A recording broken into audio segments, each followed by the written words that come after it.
الحمد لله والصلاة والسلام على رسول الله وعلى آله وصحبه ومن والاه صلاة تنجينا بها من الهموم والغموم والأهوال والآفات وتطهرنا بها من الذنوب والسيئات وترفعنا بها أعلى الدرجات وتبلغنا بها أقصى الغايات في الحياة وبعد الممات آمين.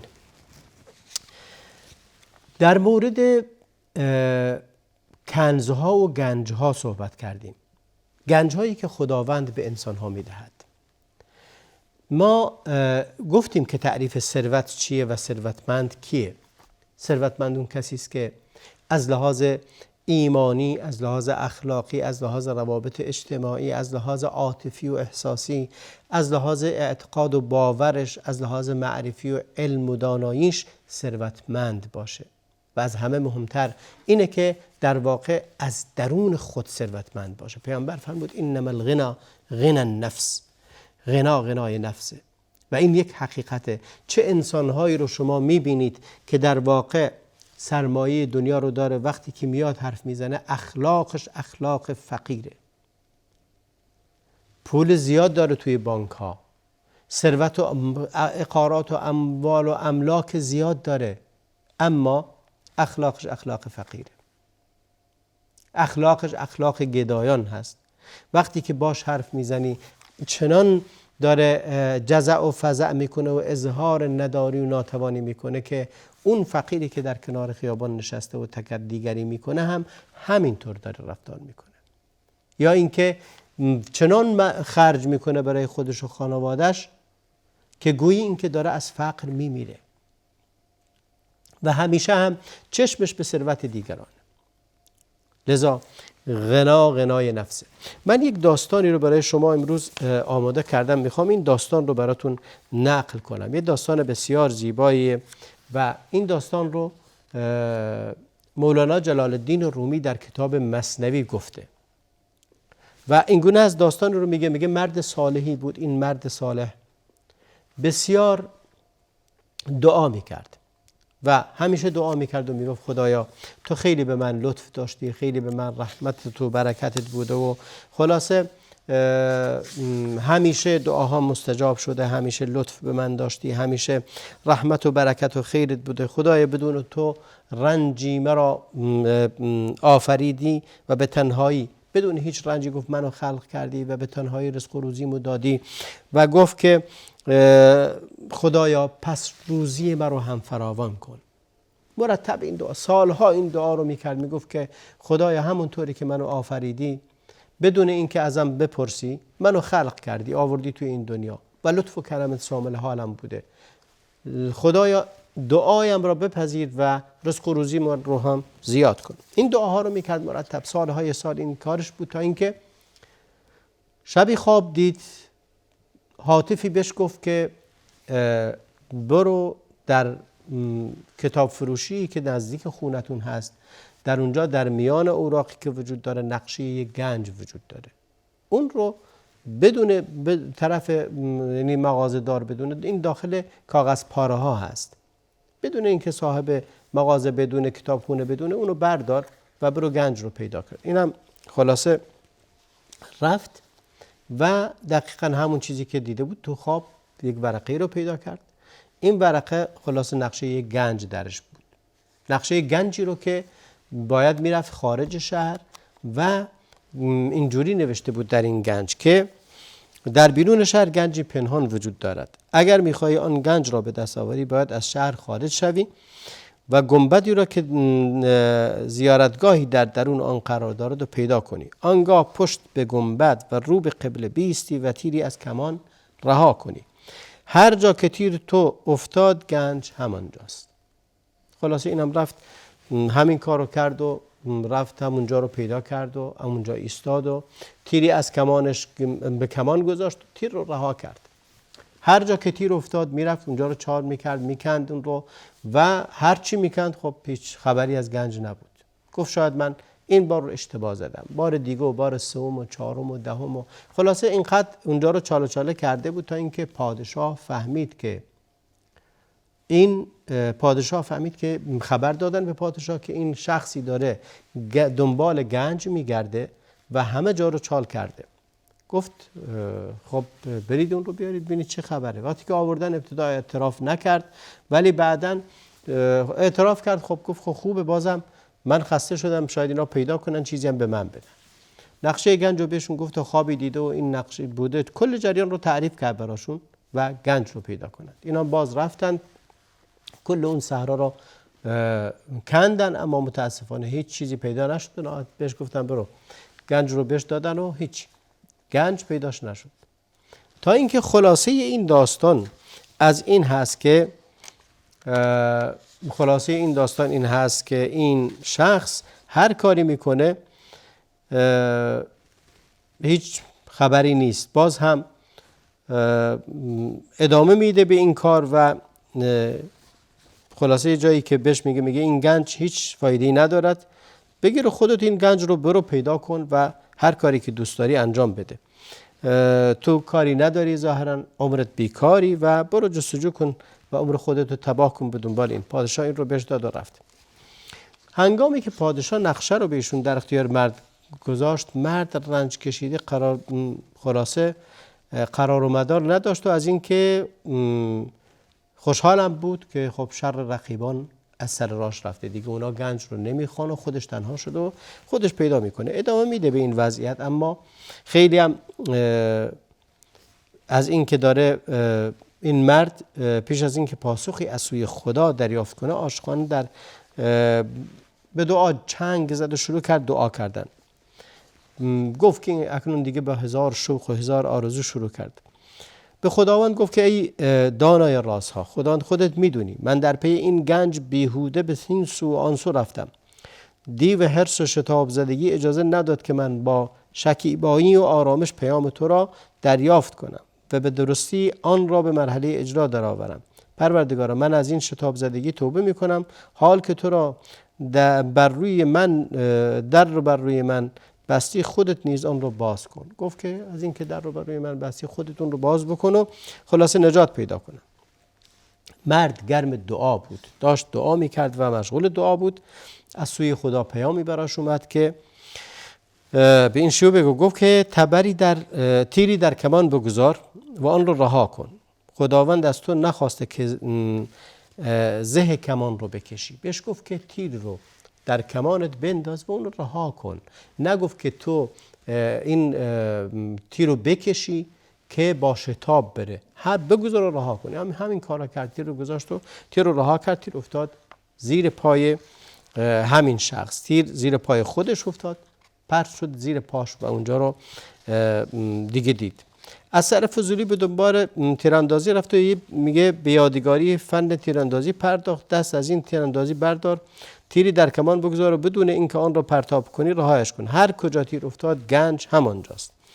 اینجا بود که شخص متوجه شد که گنج در زیر پای خودته، گنج در درون انسانه. انسان گنج‌های زیادی در درونت داری. خداوند اینقدر توانایی به انسان‌ها داده، ولی مشکل ما این هست که این توانایی‌ها رو کشف نمی‌کنیم، به دنبال این توانایی‌ها نمیریم. خیلی از ماها امیدوار بودن یک ثروت بزرگه، این ثروت رو از دست میدیم. عشق ورزیدن ثروت بزرگیه، این رو از دست میدیم، بهش نمیپردازیم. علم و معرفت و دانایی، یقین و رضایت به قضا و قدر الهی، همه اینها ثروت‌های مهمی برای ما هستند. اونجا این ثروت خودشون نشون میده که وقتی که توکلت به خداوند هست و پشت به اون میبندی، خداوند برای تو کفا بالله شهیدا. و اون جایی که میگه حسبنا الله و نعم الوکیل، به اون جمع از صحابه گفتند که ان الناس قد جمعوا لكم فاخشوهم فزادهم ایمانا و قالوا حسبنا الله و نعم الوکیل. و وقتی که بهشون گفتن که تمام احزاب برای شما جمع شدن. احزاب یعنی در جنگ احزاب بود یا جنگ خندق بگیم، اونجا بود که همه قبایل عرب به اضافه یهود در داخل مدینه همه جمع شده بودن برای اینکه با پیامبر و مسلمانان بجنگند. در اونجا بهشون گفتند که این الناس قد جمعوا لكم، مردم همه تجمع کردن بر علیه شما، هم پیمان شدن، شما تنها موندید. اونجا بود که گفتن حسبنا الله و نعم الوکیل. و موقعیت بسیار سخت و شدیدی بود، ولی چون توکلشون بر خداوند بود بر همشون پیروز شدند. این داشتن چنین گنجی در درون خود بسیار بسیار مهم هست. یکی از گنج‌هایی که بحث خواهیم کرد به اضافه اون گنج‌های دیگه، ما در این گنج‌ها رو اولا از قرآن کریم آیاتی رو میاریم که معانی بسیار مهمی داره، مانند یک گنج بزرگ هست. از احادیث پیامبر علیه السلام احادیثی رو میاریم که کلیدهای مهمی رو به ما میدهند، چه کلید تعامل با خودمون یا دیگران. از اقوال اهل علم و گفته های اونها و برداشت های نابی که در کتاب هاشون وجود داره خواهیم آورد که از اون بتونیم به عنوان گنج هایی استفاده کنیم. و همچنین نقطه دیگری که وجود داره و به ما لازم بهش توجه بکنیم و اونه که همونطوری که جاهز گفت که اگر چیز نباشه، اگر الفاظ نوشته شده و ماندگار مردم نبود، علم زیادی از بین می رفت. استفاده کردن از اقوال اهل علم به اضافه استفاده کردن از ضرب المثل هایی که پر از معنای خوب و دقیق است و اگر ما اونها رو به کار ببریم به عنوان یک گنج عمل می کنند. ما در برنامه‌مون این رو هم خواهیم گفت. و موضوع مهم دیگری که هست گنجینه آمارهایی است که میتونه به ما کمک کنه در این که بتونیم راه درست رو پیدا کنیم. شما اگر دقت کرده باشید 65% از کسانی که دارن استفاده میکنن از مواقع تواصل اجتماعی استفاده منفی میکنن و همه شقاوت و بدبختی و مشکلاتشون از همین مواقع تواصل اجتماعی. این رو آمار به ما میگه. آمار به ما میگه که در مواقع تواصل اجتماعی 65% استفاده منفی میکنند، یعنی به ضرر خودشونه. فقط 35% استفاده مثبت از اون میکنن. ببینید چقدر خانواده ها ویرون شده، چقدر روابط به هم خورده، چقدر وقت تلف شده و چقدر کار بیهوده انجام شده در همین مواقع تواصل اجتماعی و چقدر کارهای بی اخلاقی و بد اخلاقی انجام میگیره و چقدر آبروها ریخته شده. اینم به خاطر اینه که نمیتونیم درست استفاده کنیم. پس به ما میگه آمارها هستند به ما میگویند که ما در چه مسیری قرار گرفتیم و چگونه استفاده بکنیم. همچنین یکی از مسائلی که خیلی مهمه و باید از اون به درستی استفاده بکنیم حکمت‌ها و زندگی و الگوهای خوبی هست که در جامعه وجود داره. ما خیلی ها رو میشناسیم چه الگوهای خوبی بودند. یک نه تنها در الگو قرار دادن مسلمانان بلکه حتی در غیر مسلمان هم الگوهای خوبی وجود داره. نمونه این که میگن کسی که تونست که ادیسون رو به اون مکانت برسونه مادرش بود. از مدرسه بیرونش کردن و نمره های خیلی بد بهش میدادن. اینقدر چیزی بلد نبود و چیزی نمیفهمید، ولی مادرشون رو به اون جایگاه رساند. و خیلی از مادرها، خیلی از پدرها هستند که مسیری رو در زندگی انسانها قرار داده اند و همچنین بزرگانی که در جامعه ما وجود دارند بسیار مؤثر واقع شده اند در تربیت انسان قوی و ثروتمند از لحاظ ایمانی، اخلاقی، علمی و دانش هست. تدبر در شخصیت‌های بزرگی از همه بزرگتر و مهمتر تدبر در شخصیت رسول الله علیه السلام. همونطوری که میدونید مؤثرترین شخصیتی که تونسته اینقدر اثر عظیم بر روی بشریت بگذاره رسول الله علیه السلام هست. نگاه کردن به سیره، برداشت کردن بعضی از حوادث در سیره و نقل اون میتونه به ما کمک کنه برای اینکه بتونیم در واقع بهتر بفهمیم چه ثروت‌هایی رو باید داشته باشیم و چگونه اونها رو پرورش بدیم. و استفاده هم از غیر از حکم و امثال از اشعار و شعرایی که میتونن به ما کمک کنن که ثروت واقعی و حقیقی رو به درستی بشناسیم و اون رو به دیگران منتقل کنیم. و اما در همه اینها گام به گام در این برنامه خواهیم رفت. هر روزی از یک گنجی برای شما صحبت خواهم کرد و هر روزی گنجی رو برای شما بیان خواهم کرد تا قدم به قدم برسیم به آخرین و مهمترین گنج و اون هم گنج موازین و میزانها و ترازوی اعمال هست.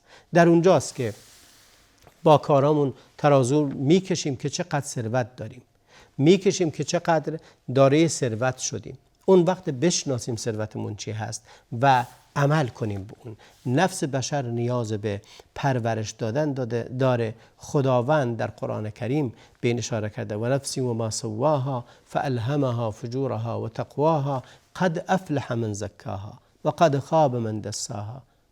اینجاست که خداوند قسم خورد به این نفس بشری و نفسی و ما سواها، قسم به این نفسی که خداوند اون رو به این شکل، به شکل بسیار متماسک و متوازنی اون رو آفریده است. فالهمها فجورها و تقواها. خداوند به این نفس هم فجور رو، یعنی بدیها رو، فسق و فجور و گناه و معصیت در دسترسش هست و آزاد انجام بده.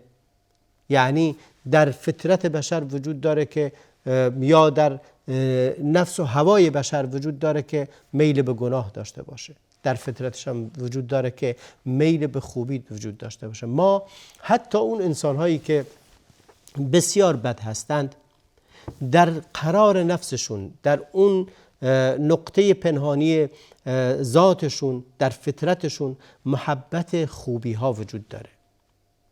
همون آدمی که داره قتل میکنه محبت و مهربانی همسرش و فرزندش هست.